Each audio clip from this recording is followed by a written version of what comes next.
What's up, everybody? Hey Gary, how's it going? Hey Aaron.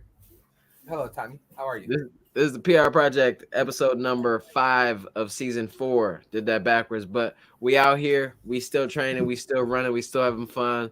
Um, we've been through a lot so far this year. Hey, how many do you have you Preach, checked? brother. Preach, brother. How many miles? How many miles y'all in so far? Just curious. I mean, you be For the checking your year? Strava like that? Yeah, For the year, yeah. According to Strava, 562. Halfway, a little over halfway to 1,000. I'm at 609. Would it be cap if I was like Yes. it If would you ever be- start, if you ever start a sentence with "would it be cap?" Yes, it probably would be. But go would ahead. it be cap if I set like like I posted something on Instagram like I'm gonna set my goal for the year at this many miles because I knowing that I'm already here. Is that cap? That ain't cap. It's just weirdo behavior. Okay, yeah. So according to Gary, I'm already a weirdo, so I might as well Lean go ahead in. and dig into the news. right? thing. So does Instagram, by the way.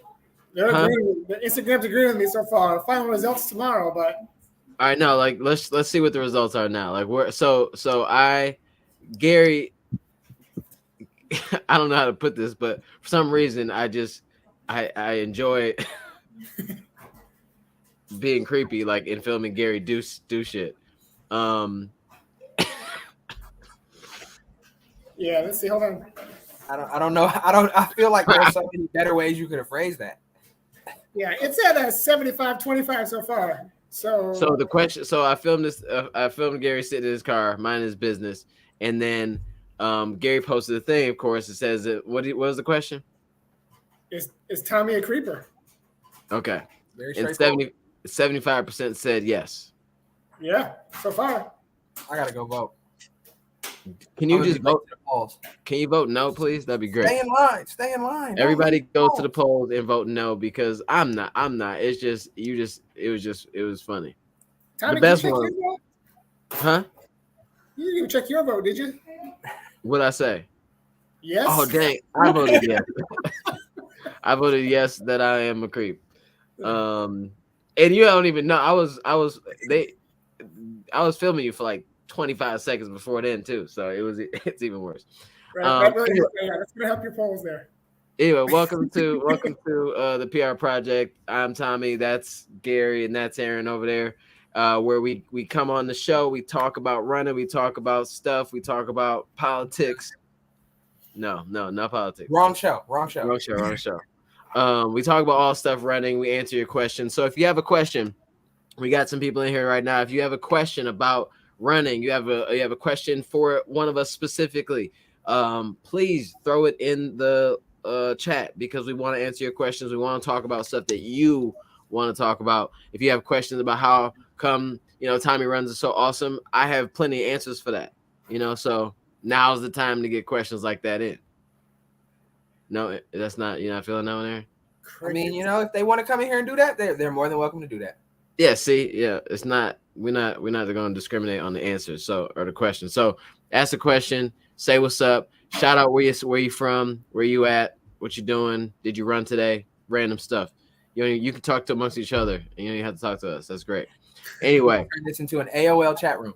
Exactly. Like if you ever watch like Kafuzi's lives, like half the time, like people just talking to each other, and he just going. Anyway, so we're gonna jump in real quick. We're gonna talk about stuff, and I'm just gonna open it up with this segment that we have right here. It's called The Good, the Bad, the Ugly. Right? And Gary, you're nodding your head, so I'm gonna start with you. Talk to me, man. Talk to me, man. The good, the bad, the ugly about training. Where you at? What's going on? This is the time to clear the air and spill it all. I mean, the good is I'm feeling fit. I feel like I'm in a good spot, especially compared to where I was at in Chicago training. What was up with Chicago training? I thought Chicago training, I was coming off an injury. I had that runner's knee, and I just wasn't feeling it the whole time. Like I felt like I was fit, but not mentally fit. Mm-hmm. I could still hit some paces. Well, you're still not mentally fit, Gary. Well, comparatively speaking. But no, I feel fast. Like, you know, and we'll probably talk about this later, but, you know, we had a workout earlier this week where Aaron and we dropped well below our prescribed paces for the last mile of a workout, of a tempo workout. But, you know, I mean, the good with that is, you know, we could do it because it was the last mile of a hard workout. I guess the bad of that is it was completely unnecessary. In more discipline on my part for sure is definitely in order moving forward in terms of keeping our paces honest. I mean, you could probably roll that into the bad of, you know, trying to do too much. You know, we're still only like literally today's the halfway point, so there's no need for that kind of, you know, I can't think of the term I'm looking for, but there was no need for it. It was, you know, I mean, with all that being said, I had fun doing it, but there was no need for it.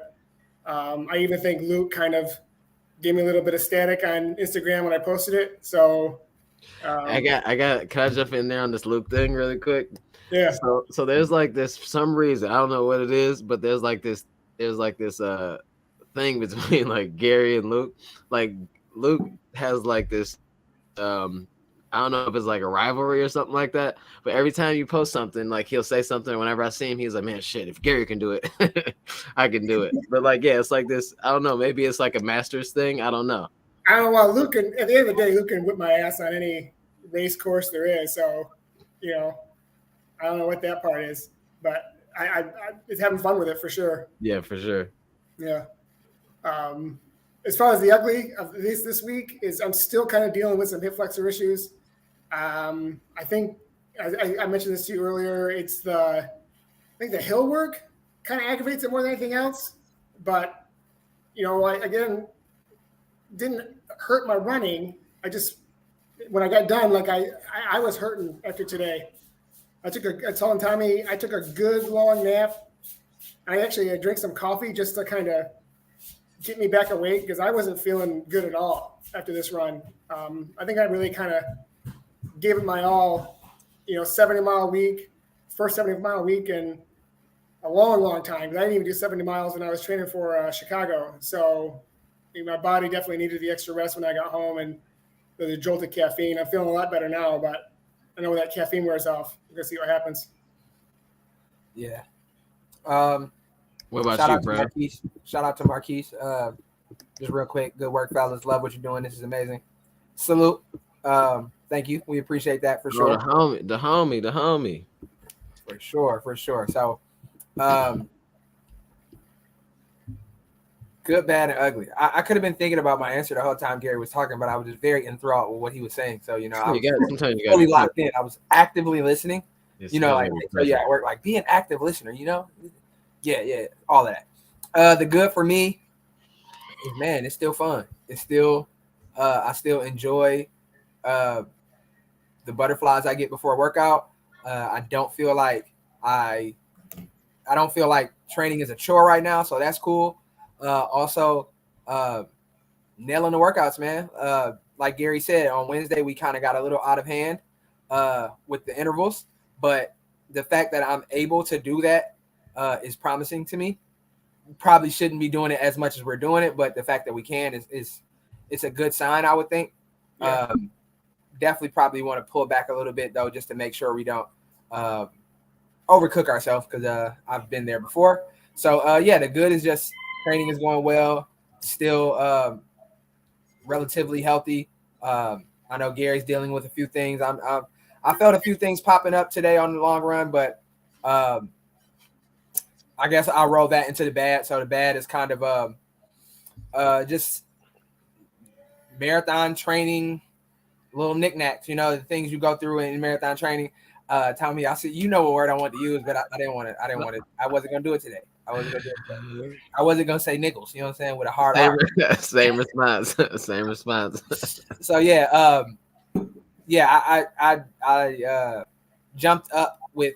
So I don't think this entire training block, I went a whole week without running on a treadmill. I think this was the first week I did that. And I live in a pretty hilly area, and I kept all my runs pretty close to the house. Even our workout, on Wednesday was around Gary's house, and we had some rollers in there. So my hip is also feeling it a little bit just from all the. I think downhill is bothering me more than going uphill, which is that makes sense. So, that makes sense. So yeah. Makes sense. Yeah. So I think I'm gonna pull back a little bit and try to get on some flat surfaces next week just to kind of try to reel that in a little bit, but nothing crazy. No pain, doesn't change my gait or anything like that. So I don't think it's anything that I need to worry about. Just kind of keep monitoring and being mindful of. And then the ugly is the fact that I haven't had a haircut in like 6 weeks, so I'm looking real crazy right now. Amari said, "Were you able to try to super blast?"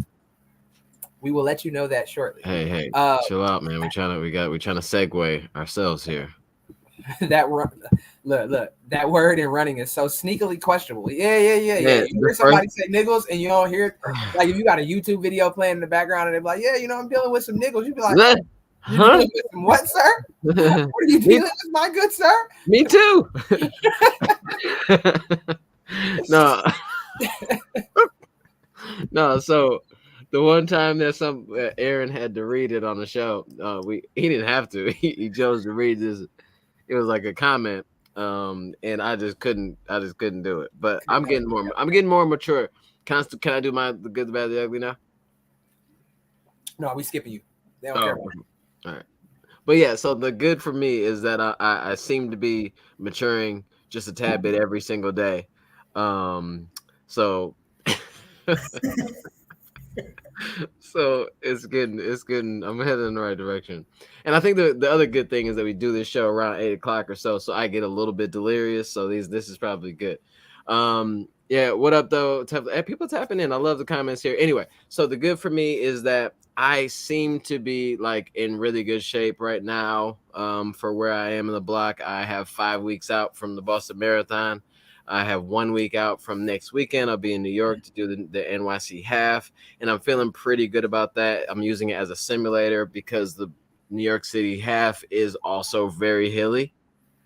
For like, at least for not very, but it's pretty hilly for a half marathon. So I'm gonna go into it with like a marathon pace effort in mind, and then close out faster if I can, or whatever the day calls for. So I'm feeling really good about everything. The workouts are going well. I'm nailing my splits. I'm well within myself, but then also, it's, kind of pushing because the miles, I think I've been at 70 miles for the last 2-3 weeks or something like that. So I'm feeling pretty good. The bad would probably be the knee thing. Is still like from the issue I had last time. Well, actually, I ran 3 marathons with no issue at the end of the year. But I think, like you said, Aaron, it's like the hill training definitely does a little something to it. So it's like it's not as bad as it was before Boston last year, and definitely. So that's part of the good too. It seems to be like a manageable thing. But during runs, like today, I ran 8 miles at tempo, and no issue. I felt a little soreness, but no issue. And then as soon as I stopped after that 8-mile tempo, stopped for like just a split second to compose myself because the thing was over. Going to do the 3-mile recovery or cool down. And as soon as I started to go back into running, like my leg was like dead. Like it just felt like some weird like nerve thing. So, but then I kind of ran that off too. But it's just kind of like concerning where it's like, I just want to, with this fitness, I just want to be able to run through whatever it is. And I'm definitely going to try. I don't think it'll be as like it was in Boston like last year, because I think it just all of a sudden happened and it like was bad. And I didn't know how to work around it. I didn't have strength training. I didn't have ramp athletics for the massages and the worker, and all the tune-ups. So that's the bad and the ugly, is that I'm kind of dealing with that still. But it's also very good because even on the worst days of it, the next day it's fine. You know what I'm saying? It's not like because for a little bit there, I felt it walking, lifting my leg and all that. So it's definitely manageable, and hopefully we just keep in this direction. I'll probably go see Ramp like after this half marathon. And then a couple times or maybe couple times between the half and the full. So we should be good. Feeling happy about it. Like I said, all the splits and everything are going well. The miles are up there. So if I could just stay right here, and I think this 70 is kind of a sweet spot for me too, because like I think if I was doing 83 or 85 or 90 or whatever it is, I don't think I don't think that bounce back from knee pain to next day nothing happening. I don't think that would be the case. I think I'd be too far gone. Yeah. So I think that this lower 65 to 70 mile thing is right now that's working for me. Yep. Yep. Yeah. And the good news is if it doesn't feel good or bad during the run, in my mind, because that's what happens to me too, my hip thing, it's after the run where it flares up a bit. In my mind, I'm like, well, at least it's a muscle thing where it warms up and gets better. I'm not I'm not a ramp specialist, but I feel like it's, if it hurts during the run, then I got some big issues. But if it's the before and after thing, then I just need to work through it with ramp and, physical therapy and all that kind of fun stuff. Yeah, like that managing pain thing is kind of it's like if you're running and it's getting worse, if it gets better as you're running, then I've heard like then it's technically not the act of running that's making it worse because it's like warming up and it's fine. Yeah. But if it's like the same or worse, then obviously like your form or the act of running is the issue. And so like that's where I feel like I'm trying to like grasp for straws there too, because it's not like it gets like worse. Like how could you run at full speed for 8 miles and then it stopped for some reason? Maybe it's how I stopped, or maybe it's my form at an easy pace. Right. Yeah. So. No, I'm definitely gonna go. You muted, Aaron. You muted, Aaron. That makes sense. My bad. Sounds like we're all dealing with some little things, but nothing. Yeah. Hopefully, we keep the small things minimized and not allow them to. And that's the key. Is like when you are dealing with stuff. I know for me personally, like my first inclination is just like ignore it. Yeah.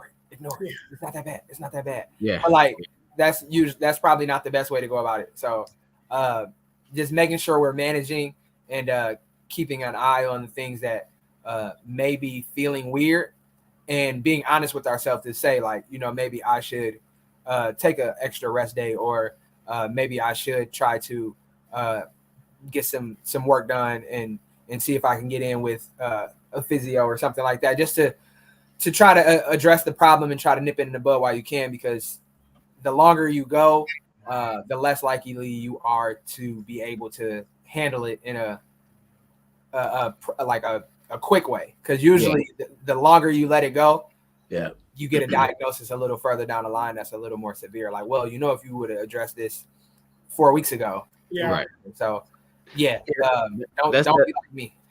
Yeah, that's that thing where it's like, when you have to take time off from a, you got to take a couple of days off because of an issue, or like a minor issue, and it's something you're kind of worried about. It's so much better to take like 3, 4, or 5, maybe 7 days off in the middle of a training block than it is to push through and then have to take a month off or weeks off or do like I did, going into Boston, because honestly, I felt the knee thing for a while. I thought it was just one of those things that was going to go away. And some of us, I mean, like I'm not new to running, but in the grand scheme of things, I am. So like, it's hard to tell sometimes for me, like what's an injury, what's just like soreness, what's just fatigue and all that. So you do have to be 100% honest. Like, is this getting worse on every run? Is it something that like is alarming? And if it is, you may need to put that before I have to hit my miles for Strava, Yeah. It's so hard because like we don't want to admit it sometimes. Like you don't want to admit like in the middle of a training block that's going well, like maybe I should sit down for a few days. Like right. It takes, it's a momentum buster, Yeah. Yeah. It takes a certain level of maturity and understanding that a few days isn't going to ruin your block, but that injury could turn into something that can ruin your race. So just kind of try to walk that line, like, and be cautious, but still be still be tough because it's a sport at the end of the day. Yeah. Like it's not always going to be good. It's not always going to feel great. But there's a fine line between being hurt and being injured, and you don't want to be injured. Like being hurt is manageable. Being injured is going to sideline you. So, like you said, better to take 2 days off today than 2 weeks off. You know what I'm saying, in the future. So, yeah, because we got a friend that we run with that had to take a few days off too, and right in the middle, right, like that momentum, like especially like if you're like you're halfway through the training block or just a little more than halfway, it's like everything's been going well and I've been adding miles, and then Strava is good for like so many different reasons, like the social aspect and like keeping your mileage and all that stuff. But then like when you see that like that progression every week going up, and then all of a sudden you dip down like a ton, and then it just feels like, dang, like I was going in the right direction.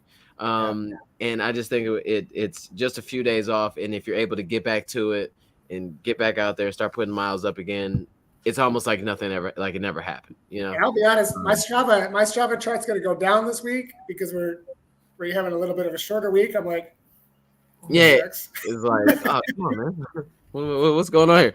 And the key to that, Gary, is to get the miles up so high that like it just looks like five or 10 is just like a little dip. Because if you on lower miles, it just gets a little strange, But yeah, man, it's go through some of these comments. Alexa says, I think Tommy and I had similar hill repeats this week. He was a little faster than me though. Tommy be lying. He be getting in his car sometimes when he be doing his. Don't worry about it, Alexis. You probably had him beat. Right. I'll be in the car moving my feet to try to get the cadence up, Shout out Ryan. What up, Ryan? What up? Malik says, I did the NYC half last year fun race, definitely hilly. I was looking at the elevation chart, and it's like the first mile's uphill, second mile's downhill, third mile's uphill, second mile, and it's very, and then it's from like mile 4.5 or 5 all the way to maybe 9 is kind of downhill and then flat, and then back up into Central Park or in all that area. Then you get back in the hills again for the last like 2-3 miles, So it's like one of those like, okay, you think you're good, and then all of a sudden you gotta get back to it. Yeah. So that'd be a good test for Boston though. Yeah. A good prep. Ernest says extra rest day does the body good. That is facts. That is facts. Yeah. Ern Stunton with the gold medal. You see the good gold? Yes, sir. What is that one? That's a free press for sure. Oh, okay. I can tell. Let's see here. Mark Vanderkoy says, "Ooh, I hope I said that right." Finally catching a live show. I feel like you might. Quest for a BQ at Bayshore also is in his name, so I think we know what he's working on. I'm using enhancement plans. What are your thoughts? Well, we'll get to the questions later. I just kind of want to vibe through some of the shout outs. A coach I know swears that three days off cures most problems. I just read that. I just read some doctor or not a coach, but somebody said, if you feel the first time you feel something and it's an injury, take 3 days off. And I thought about it. I did. And you didn't do it. I didn't do it yet. You got to test the theory. Yeah. And then Mark just saying, it sucks psychologically. And that's kind of what Dante's saying as well. Days off are physically beneficial, but take a blow to your mental confidence towards your goals. Absolutely. But I think reframing is, and I think that's like the word of our generation is like reframing, reframing it as like these rest days are just important as what like the training runs would be, like it's just at the moment I need this more.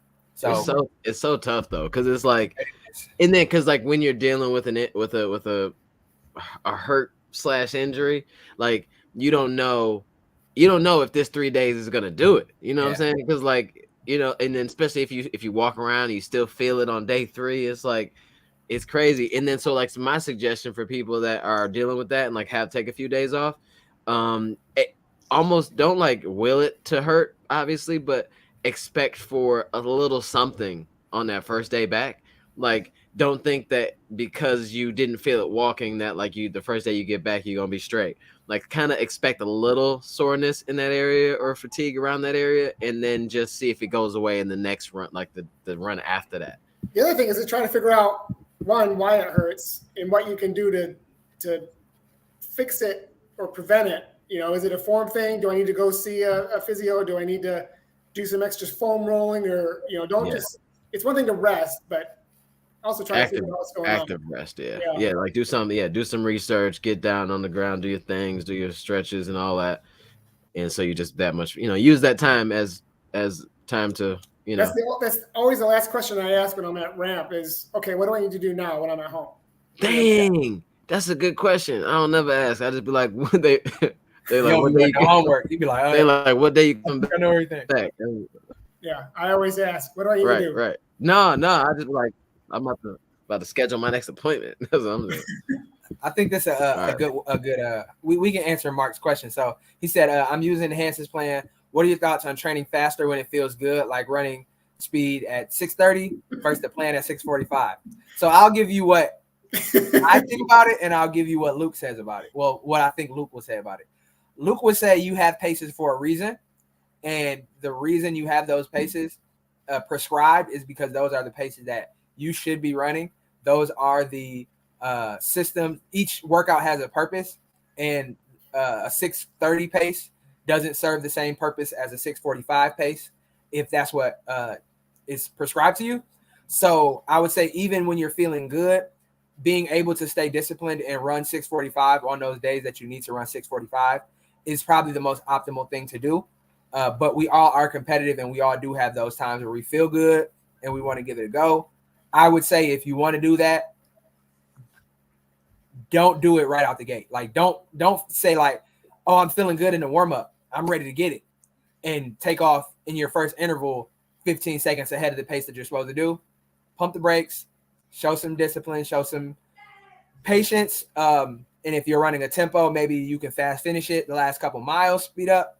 Or if you're running intervals, try to nail the last interval, speed up in that last interval. But your coach will tell you that they coach you and they give you these paces for a reason. So I would always say adhere to your coach's advice. Don't be like me. Don't be like Gary and run like crazy people.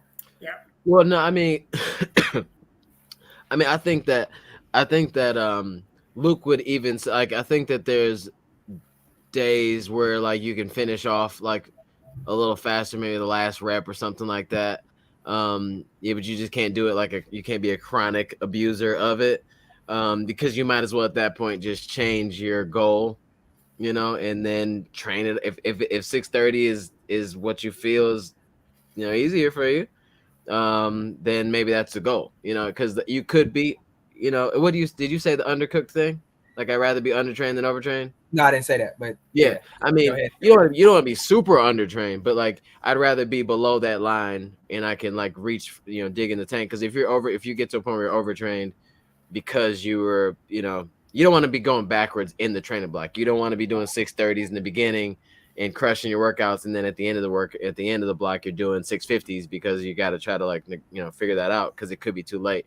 But you just got to feel it out, man. I mean, everybody you learn as you go. If you've been following our training, you'll see that, we have been going faster. I mean, there's no doubt we have. But if you look at it, though, for the first couple of reps. Hold on. Let me put you on the Summer Jam screen real quick. If you look at our reps, though, the first couple of them are, yes, they're faster, but they're consistent. I think we were like 6:25, or maybe 6:21. And then the last one, we always get after it. In this last workout, I think we were, 4x2 miles at tempo. The last 2 miles were super hot, but the first 3 sets, yes, they were faster than prescribed, but they weren't outrageously faster, but going back to it, I know like this next Sunday, we got a 10-mile tempo, our first real long consecutive tempo run. My goal is to stay disciplined, and I know Tommy doesn't believe it, but my goal is to stay disciplined and just run the pace the whole time. Maybe get after it at the last mile, but honestly, I like to be able to run discipline the whole time because come marathon time, we always talk about being conservative off the gate, and you got to practice that discipline, and I understand that. And So this Sunday will be a real test of if I can stay disciplined and patient and just stick with the pace that we're supposed to be running. No, I think. I mean, no, I think you guys are. I think you guys are fit, and then and both of you training together kind of works, like kind of plays against that like conservative feeling, because you guys are both like, if 1 inch is up, I mean, it's easier to do that, and I think that's why like training partners are good though too, because it keeps you kind of like reaching, and because you're going to be doing that in the marathon too, you're going to be responding to other people around you. But then like today and other days, y'all are working together too to reel it back a little bit. I mean, it is a funny thing. It's kind of an ongoing joke that every time y'all run, y'all crush your paces a little bit. But and then y'all at a point though too where like this may be needed to like push and try things and see where y'all really at. But it's like, I think it's fun. And like today I did my I had like a ladder step like down or whatever, progressive. Every 2 miles I went down 10 seconds. In the first 3 sets of the 2s, I tried to be as specific, I mean as exact as possible, and I like negative split each 2 like on purpose and tried to slow down when I needed to. But then the last 2 miles I were marathon pace, I went under both of those on purpose. Like I'm like, okay, I want to get after it a bit. And as long as you're making the decision, and it's not just like, oh, I felt good, so I'm going. Like, make a decision, because in the marathon, you're going to have to make different decisions. And then also to not to beat a dead horse here, but like getting very comfortable with your marathon pace, like with it, like to the point where what 6:30 feels like in your sleep. Like that's really the goal. So it's not, because if you're always running faster than your goal pace on your longer tempos and things, you never really learn how to get in the groove at that pace.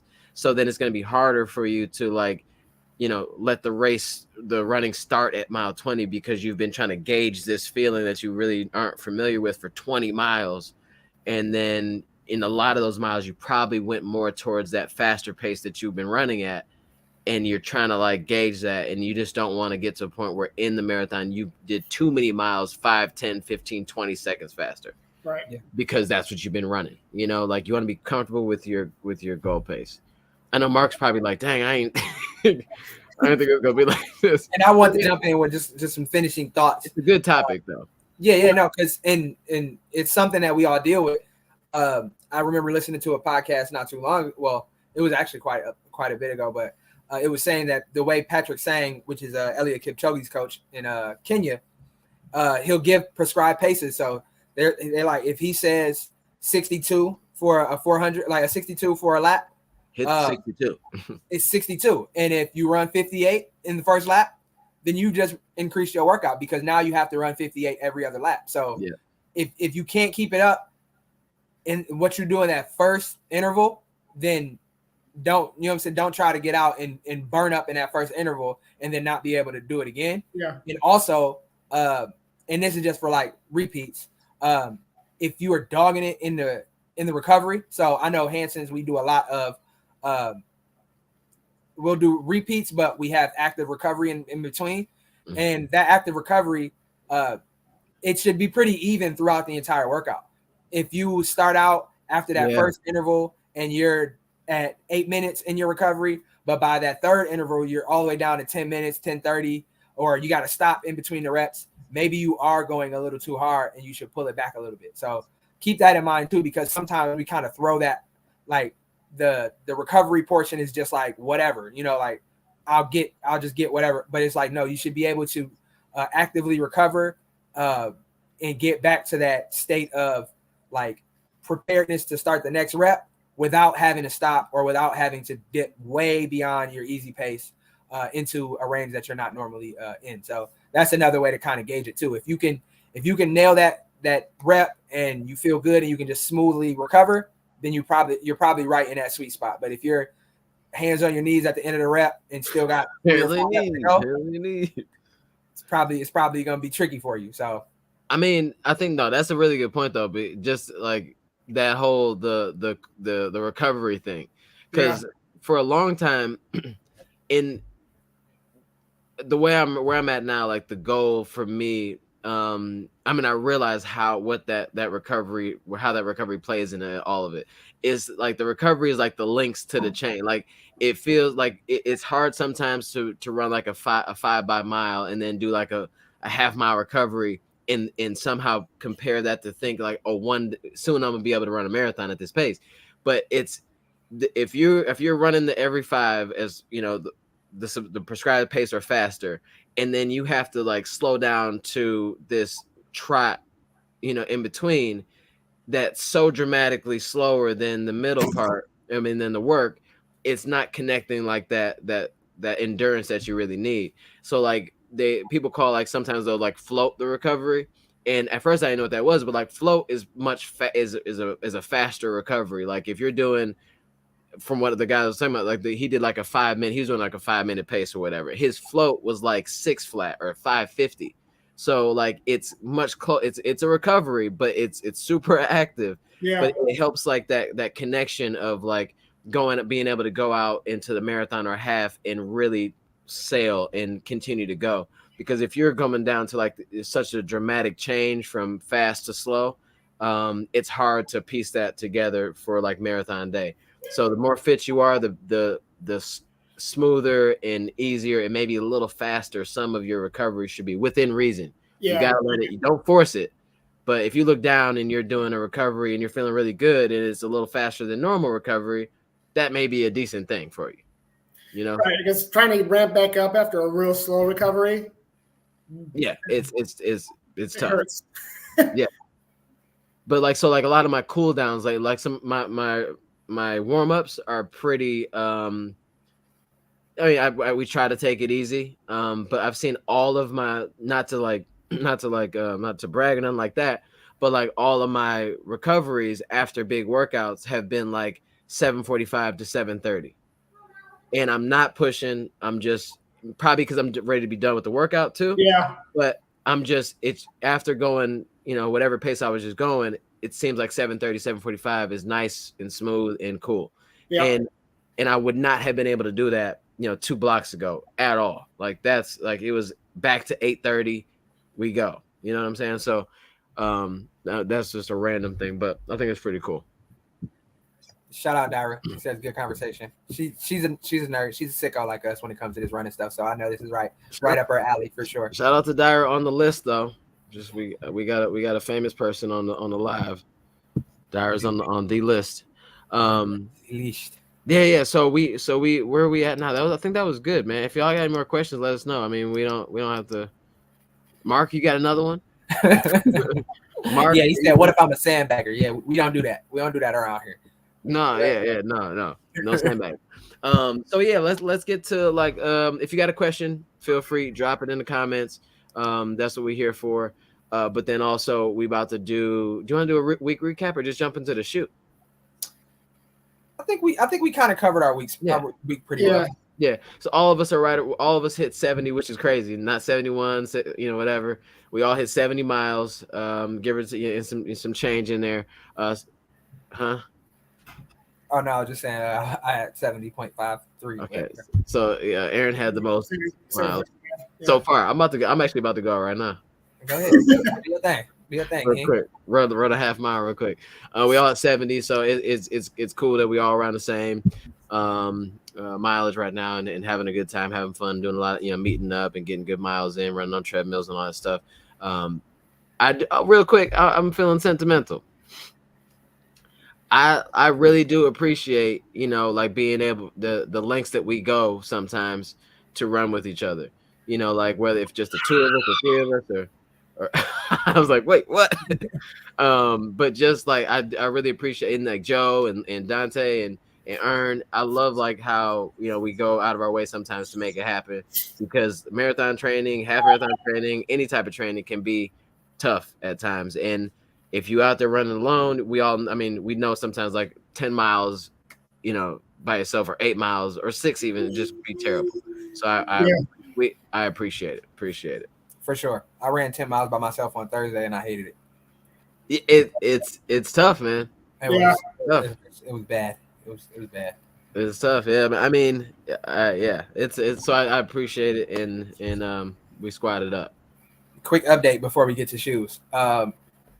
I'd like to report that Gary did not fall on the run today, but unfortunately, who did? Unfortunately, the sidewalk monster got to me, dog. Yeah. So, but I was able to catch myself and I didn't die. So, shout out. Y'all want to jump into a few more questions before we? Yeah, of course. All right. Marquise, running superstar says, not to get too far ahead for you guys, but what is your strategy for Boston? Example, going out easy / conservative, or just staying consistent all the way through. It's only one Boston guy on here, so have at it. I'll take the show on this one real quick. What up, bro? I'll see you in Boston too, right? I think. Yeah. So my plan after seeing some of the course, I was delirious after mile 15, 16 last year, so I don't really remember much.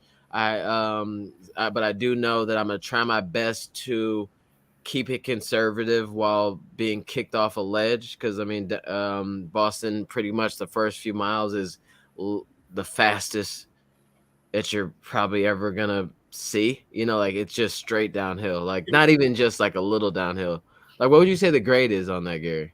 I don't know what the grade is, but it's noticeable. It's just that was the first thought I had was like, oh, I am really going downhill here. This is for real. Yeah, it's super downhill. So I'm gonna try my best to keep it very conservative while being relaxed though, and not like jamming up, because I do have to be conscious of like my leg or whatever. I just gotta figure that part out. Whatever feels comfortable, then I'm gonna try to make sure I do that and keep it. Probably I'd like to be slower than goal pace. I'm gonna try to steal from Gary. 2021, Gary went absolutely insane on the Boston course. He likes actually negative split Boston by a bit. Yeah. So I'm gonna try to be a little slower than marathon goal pace, and conserve as much of that energy as possible. I'm going to need it. It's gonna be tough because it's gonna be so many people. It's gonna be people I know, like Lance, and there's other people running. And I just gotta run my own race and act like it's just me out there versus in the road. So try to be conservative and then get after it after the last hill, really. Yeah. Not the last hill, but Heartbreak. Yeah. So I'm gonna go ahead and go out on the ledge right now and say that you will meet Heartbreak Hill in better shape than you were last year. We all were at Heartbreak Hill last year. Tommy was going through it. He was having some issues, so we look forward to seeing you get to Heartbreak Hill and really like prove that that's not a good representation of the athlete you are, because we all know that you're capable of conquering it. So I tried to get you on Long Lake Hill. I think you did Long Lake Hill today, even barely. I didn't go very far up that hill, but so that's Gary ran it. We like, is this it? Wait, was it before? Was that the hill before the bridge? Yes, when you first turn left on Long Lake, and it's like that was the hill. I'm like, this is it. Oh no, that wasn't. It seemed so crazy the last few times we did it, but that wasn't the hill. That wasn't the right one. Big. Yeah, no, that wasn't right. That was the bigger one. Yeah, no, that wasn't the right one. There's a different Long Lake Hill that we've been on that was terrible. But yeah, so I think I'm preparing myself. I'm fully preparing myself for a painful day. Like I literally chose to get a tattoo the other day to remind myself that I've dealt with things that were hurt worse, and it's gonna be painful. It's gonna suck. Whatever. I'm ready for that.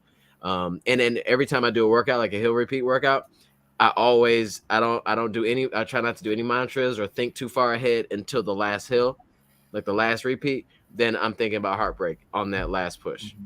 I mean, because there's gonna be more pushing to do after that, because you got 5 more miles left. But I'm just that's gotta be your tap. That's your tap, man. What? When you conquer that Heartbreak Hill, you gotta get a broken heart on your arm somewhere, man. You gotta hey, bro. Commemorate. You gotta do something to commemorate. On live. If I when I do well in Boston, I'm gonna get a broken heart tat somewhere. Let's go. You gonna look like a SoundCloud rapper. Shout out. My ankle. SoundCloud. Dang. Mark says I sometimes throw in 3 by 1 mile in my long run for fun and break it up. Okay, not good? Question mark. Mark. Hey, no, man. Hey, let him cook. No. Let him cook. If you're doing a classic plan where all the long runs call for just easy long runs, but you feel like you're in a place. I mean, you have medals there in your profile. I'm not sure your background, but if it's working for you, I mean, go for it. I guess. Maybe not 3 by 1 mile at like 5K pace, but yeah, maybe 3 by 1 mile at like marathon pace. That shouldn't be too bad. But yeah, just because if you're an experienced runner and you've done marathon training a lot and you're doing like a Hanson's plan, like maybe the beginner one, there's a lot in there to be had. Like if you decided to like stagger those and like do something a little more aggressive every other Sunday, I think that you can kind of play around a little bit with that. But like the advanced plan, I mean, I don't know what you're doing, but honestly, like he said at marathon pace. So I mean, he's doing. He's sizzling for sure. Sizzling, yeah. He like when they bring them fajitas out to you at Applebee's. That's sizzling. He's just out here making, like getting everybody attention, sizzling. Like flaming cheese at Greek Town.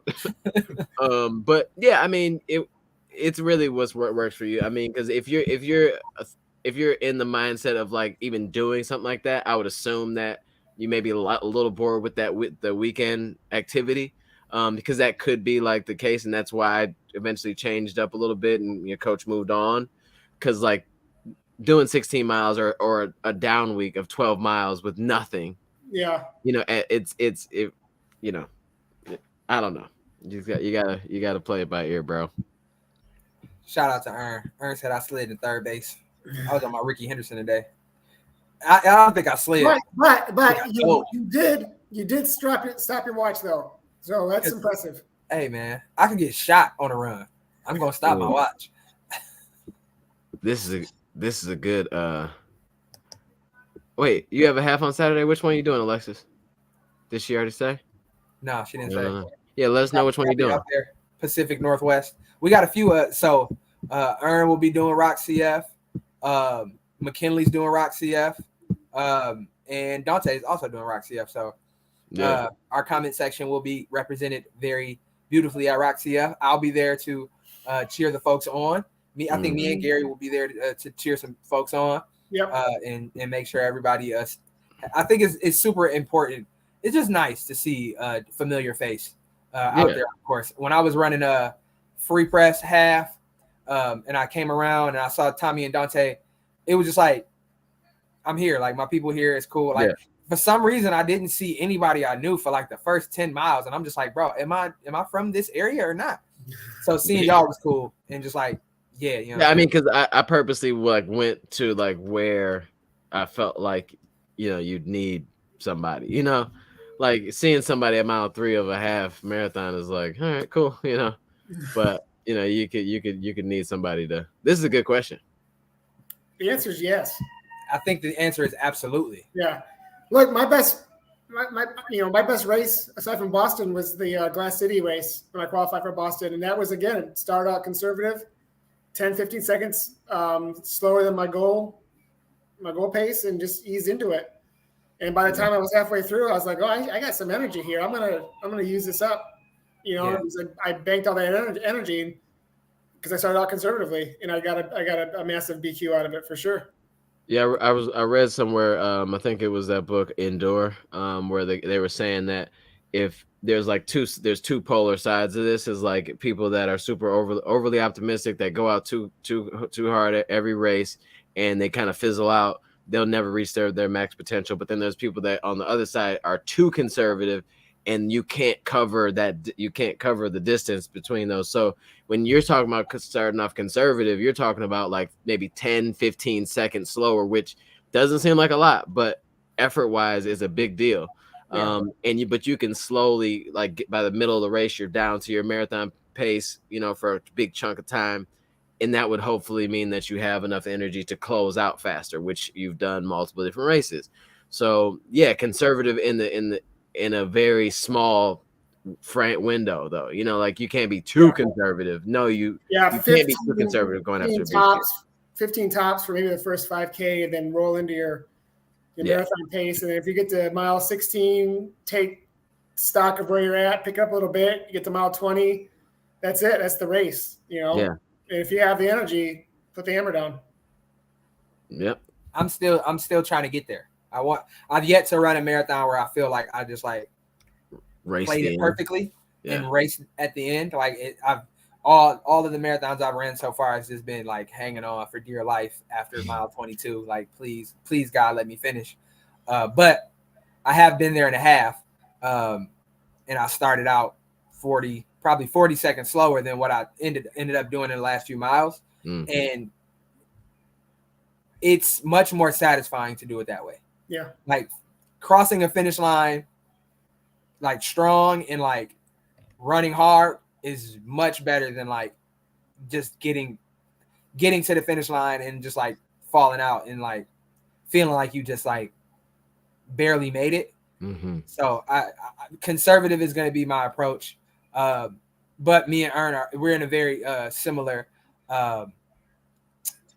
situation because our pace in comparison to our BQ time is pretty close. So like there's not much margin for error. Yeah. So it's just being intentional and understanding where you need to be at each checkpoint in the race. That's another thing. Like I think marking checkpoints in your mind during a marathon when you have a goal in mind goes a long way. Yeah. So know where you should be at 10 miles in, know where you should be at 16, 20. And as long as you're on pace, as long as you are sticking to the script, then, go for it. But don't go in without a plan and start conservative and you didn't do the math and you end up needing 2:59:59 and run 3 hours and 35 seconds because you played around and you didn't hone in on exactly what time you needed. So yeah, just make sure that you come up with a plan and try to stick to it as honestly as possible.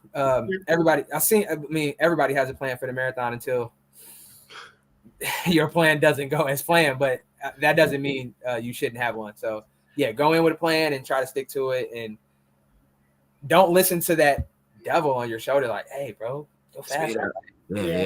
Speed up. I think a good way to look at it really is like looking at it like racing a hill. You know what I'm saying? Because if we have like this tendency to like charge up the hill every time, and if it's a hilly course, you're gonna fizzle out eventually because you're using so much effort to get up that hill, and you're not able to. At one point, you won't even be able to take advantage of the downhill. You know what I'm saying? So it's like pace yourself up the hill and let it average itself out. So if you look at the marathon like a hill, and in some way, just kind of pace it out. You're gonna average. You're fit enough to average it out. If you start off 10, 15 seconds slower in the first few miles, that's only like 30, 40 seconds, maybe. If you think about it, it's not that big of a deal. And if you've done all the miles, you've done all the work, you can run downhill at the end of the race if you've done it right and you haven't been charging the whole time. Right. Because it's and then that kind of goes back to that, like getting very comfortable with your marathon goal pace, because like when I qualified for Boston, it was not the day, but it was like I didn't feel great, but I knew what marathon goal pace felt like for me, and I just was able to just stay there forever, and then I just happened to have like a little burst of energy, and I was able to finish out a little faster, but it wasn't by like this big chunk. So get used to your marathon pace, but then also don't be so rushed to like to spend all to spin your wheels in the beginning, because you don't need to.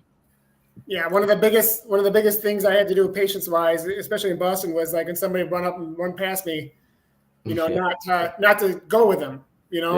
Like, okay, well they're running their own race, and sure enough, you see most of those folks come back to you anyway, because that's the thing, man. That's the biggest. Few things feel better during the race than somebody that just flew past you, and you run past them, and then like you see them up ahead, and you're like, all right, let me get my breathing together. Let me make it look like this is nothing. Yeah. Take it. Good job. Keep it up. I think people ask me like, what's the best advice for running a marathon? Like that's one of them is to remember that a lot of these people that you're running with or ran past you or way out in front of you, you want to be able to pass as many people as possible at the end. Yep. You know, like not to like slight them or nothing like that, but it's no better you are feeling than sliding like them absolutely. because when you're after mile 20, mile 22 or whatever, and you like need reasons to continue to go, you're gonna want to see people getting bigger and bigger and bigger as you catch up to them and pass, and you pick somebody else. You know, like you need that. You know, like we not Elliot Kipchoge out here. We ain't leading the race. You know, and just chasing the pace car. You know what I'm saying? So like think about that. Like let them people go out. You know, because so many of them will come back to you. Mm-hmm. Like those people that race up hills and come, go flying down. You're gonna see them later. I'm telling you. Sure. Pro tip: create a personality for each one of those people. I do. Like, oh, I know this guy. You got to create a whole life story for him. So when you catch him and you pass him, it feels like this is what I was supposed to do. I was sent here specifically to destroy you because he's not a good human. Nah, yeah. Shout out to Marquise again. He said, "Beck, good luck to you, bro." Talking to Tommy about Boston, as well as good luck to Gary and I and Eugene. Appreciate it. Thank you. Yes, absolutely. Big love, man. Thanks for coming in with some good questions and just bringing some good energy. Alexis is one of them. Oh, passing people feeling strong is the best, but I usually try to give a word of encouragement when I pass. That's terrible. Alexis, that's worse than insulting somebody. Alexis, you pass me and you say good job, Alexis is like or looking good, or good work, or something like that, I'm gonna hate you forever. You create a personality for her for sure. Yeah. This lady is a professional runner. Like, why is she here? I know what people mean when they do it, but don't. In my mind, I've got so many swears. Just go past. Give like a thumbs up or a nod or something. But good job is so terrible, especially if I'm swimming. Like I got my head back, I'm running like this. You talk about you looking good. No, I don't. So Alexis is running Run the Green. Malik is running Shamrock in Virginia Beach next week. We got a lot of racers. We got a lot of people towing the line. And I'm assuming this is many people's. That is so crazy. That is diabolical, actually. I wanted to ignore that comment because this is like villain origin story type vibes. Like, because y'all don't know, but Dyra, well, y'all probably do, but Dyra is like, Dyra is legit. So for her to say, come with me, she's probably running way faster than you could even imagine. So like telling somebody, especially like if it's one of those like macho, manly ego guys and 5 foot nothing, Dyra is just like, yeah, come with me. And your voice super nice. Like you like just a kind hearted person. You breaking spirits out there. Like you breaking hearts. I say both of y'all, Alexis and Dyra, are evil people, low key. Tell them, come with me. No, that's messed up, Dyra. We got to talk about this. Imagine feeling the wind of somebody go past you and make you shake like a car went past, and they talking about come with me. That's the thing. Both of them so small, you're not even gonna hear them. They just gonna hear them right past. Like, talking about, come on. Nah, that's terrible. Y'all. They're like Miss Frizzle on Magic School Bus. Come on with me, guys. Oh my god. I'm already dying. You talking about come with me? That's crazy. Shout out to McKinley. He going to New York this year. That's what's up. Love to hear it. Big Tenny. All right. McKinley in the big city. Love it. Right. So this is great. Thank y'all for the questions in the comments. And Dyra and Alexis, y'all on timeout for a little bit.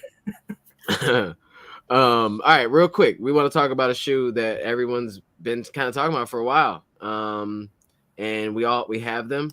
It is the A6 Super Blast. Mine is dirty. Aaron's is clean. Mine is dirty. Yeah. So we're gonna go. I'll start. We'll go by each person. Me, Gary, Aaron. We'll say just a few things about this shoe, our thoughts and what we think about it or whatever. Hot take, if you will. I'm gonna do the hottest take of all time. This shoe, the A6 Super Blast, is the best running shoe, best non-racing running shoe on the market right now in the last 2 years. That's it. Gary? I'll be honest. You were talking this up pretty good for a couple weeks before I got my pair. Mm-hmm. This is my go-to pair. And what I like about these, because I love the Nova Blast, the 2s and 3s, but I can pick up on these ones. You know, I can get after it. Whereas the Nova Blast, I didn't feel like I could. These, I feel like today, you know, where we had an 18-miler with a fast finish.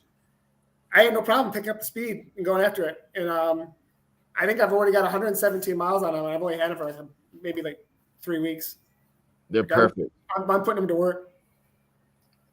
I ran for the first time in these today. The aforementioned 18-miler with 2 miles at marathon pace at the end.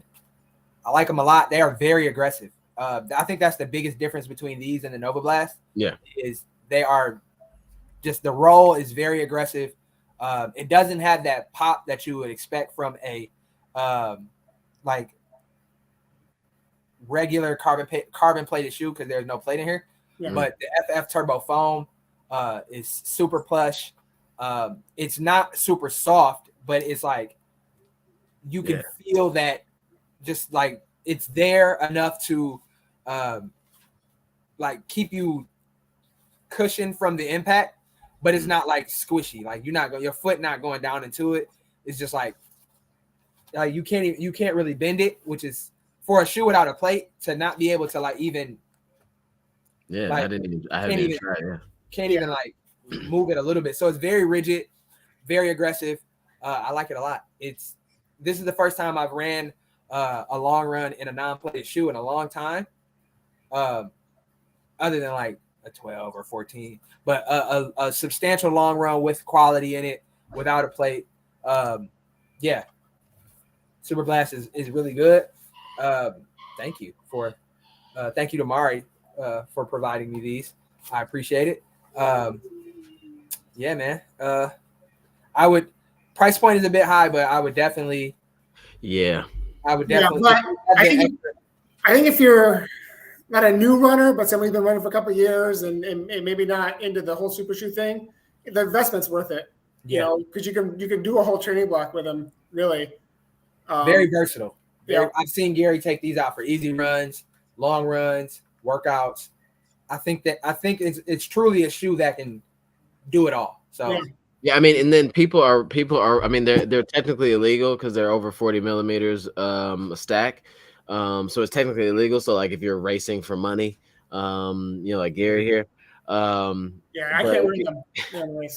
But if you're like, you know, like honestly, the three of us, nobody cares. It's not like they're like, oh, you're disqualified or whatever. But I've seen people racing full marathons in them or running full marathons in them, and they like love them. A bunch of people were just in Tokyo that ran with Asics, and they ran in those as well. And then also people had obviously the Meta Speeds, but they're just like. And the funny thing is, they have more stack than the Nova Blast 2, 3, whatever. But they're lighter than the Nova Blast as well, which is it's more shoe, lighter, quicker, faster, snappier, soft. It's everything that you need in like a shoe. Because like when my legs are trash, those are the shoe. That's the shoe I'm going for. When my legs feel decent, those are also the shoe that I'm going for. You know. I mean, we don't talk about this a lot, but they're comfortable on the foot. Like they slide in. Yeah. You know, there's no hot spots. They slip on good. They're comfortable. Yeah, it's a good shoe. Good shoe. They nailed it. They threaded the needle perfectly for a shoe that can do it all. And very rarely do we find shoes that so often now in the marketplace, shoes are super specific as to what their purpose is. But yeah, I think the Nova Blast is like it's like Frank's. You can put it on anything. For real. I can put this on a sandal and eat it. But yeah, I'm glad that you all both got them and then thought that like, wait, could you wear them for a half marathon? I mean, you could, sure. I'd take I mean, because they're super light. That's the thing too, and they're snappy. So, I mean, honestly, if we remember, like, I don't remember because I wasn't running them, but I mean, people were running full marathons at like, stupid paces and setting world records with shoes that were much less than this. No support for real and no carbon plate. So it's not like this is this is much better than any shoe that's out right now that's for what it's for. Yeah. Like when you're competing, because this is like supposed to compete against like the New Balance Super Comp Trainer, and then like the Adidas ID0 Prime X, but those both have a plate in them. They have super high stack. It's supposed to like help you get through all like without beating up your legs and all that stuff. That's supposed to be the price. That's supposed to be what the bracket is. The Prime X are $250. The New Balance Super Comp are $180 or $200. These are $220. So I mean, they are in there, and people are just like, "Oh, there's no plate. So what are you paying for?" Like we've talked about on runs, the plate don't cost them nothing like that. It's not like the plate is just another piece of technology that's there. But if they figured out a way to get rid of that, support the foot a little better, give you all the stuff that the other ones give you, lighter, we're here. I think the only shoe that you missed that's also in the same range would be Nike Invincible 3. Oh yeah. Well, Nike Invincible 3 started it, right? So yeah, the Invincible was the first to incorporate the really good foam with no plate. And I think, and I don't have any insider knowledge or anything like that, but I feel like companies using their best foam and just putting a bunch of it in there without a plate is going to be something that is going to get more and more popular.